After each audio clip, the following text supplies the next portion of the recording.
सब पैघ सबके नमस्कार। हम छी सोनी झा और हमर यूट्यूब चैनल मैथिली गीत सोनी झा में अहाँ सबके बहुत बहुत स्वागत अछि।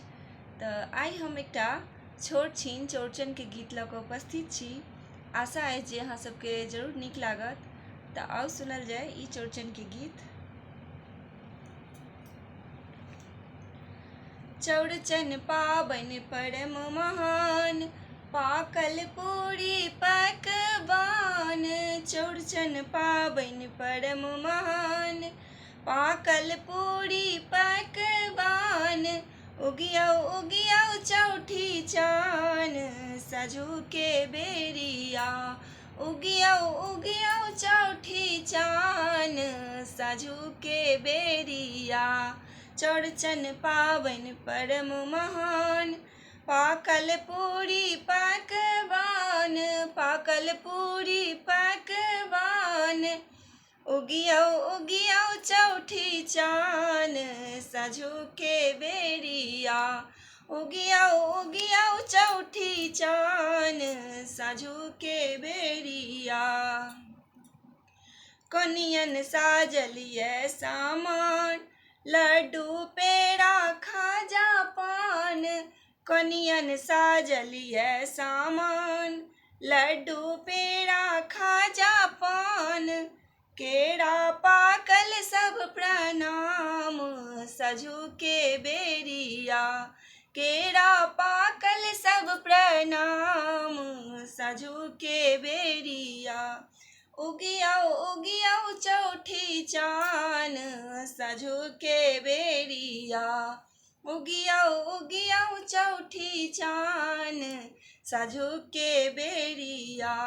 चौड़चन पाबनि परम महान, पाकल पूरी पकवान। पाकल पूरी पकवान। उगियौ उगियौ चौठी चान, सझु के बेरिया। उगियौ उगियौ चौठी चान, सझु के बेरिया।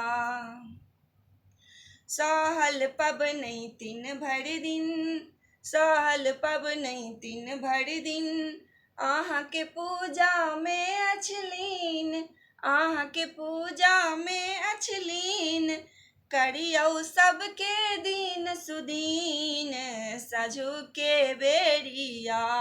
करियौ सबके दीन सुदीन, सझु के बेरिया।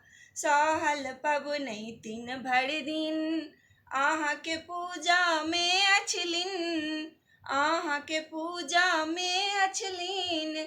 करियौ सबके दीन सुदीन, सझु के बेरिया।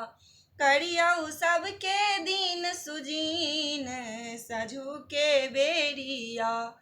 उगियौ उगियौ चौठी चान, सझु के बेरिया।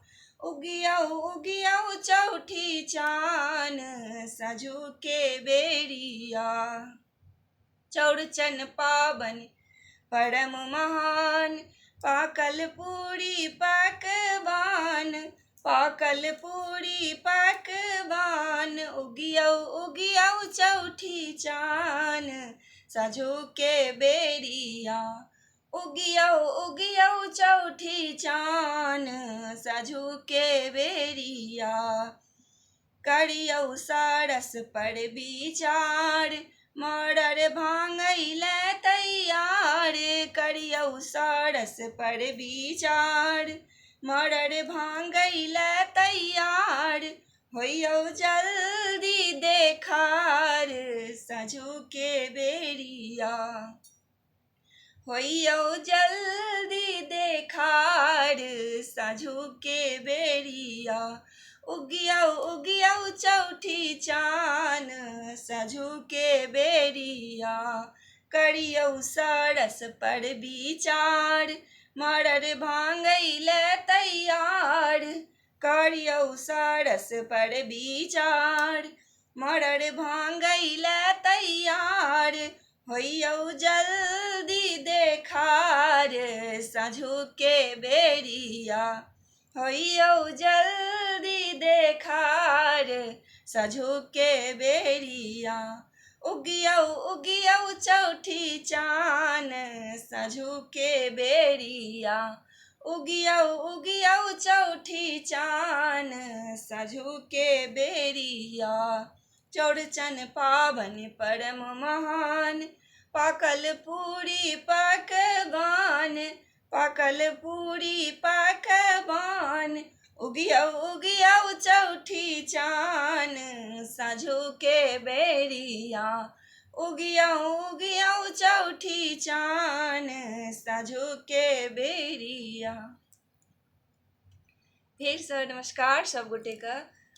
और केहन लागल हमारी गीत अहाँ सब जरूर कहबै और लाइक कमेंट जरूर करब। अहाँ सब लाइक करे में कटौती कऽ दै छियै तऽ अहाँ सब लाइक जरूर करबै और बेसी से बेसी शेयर करबै वीडियो के और चैनल के लाइक सब्सक्राइब जरूर करबै।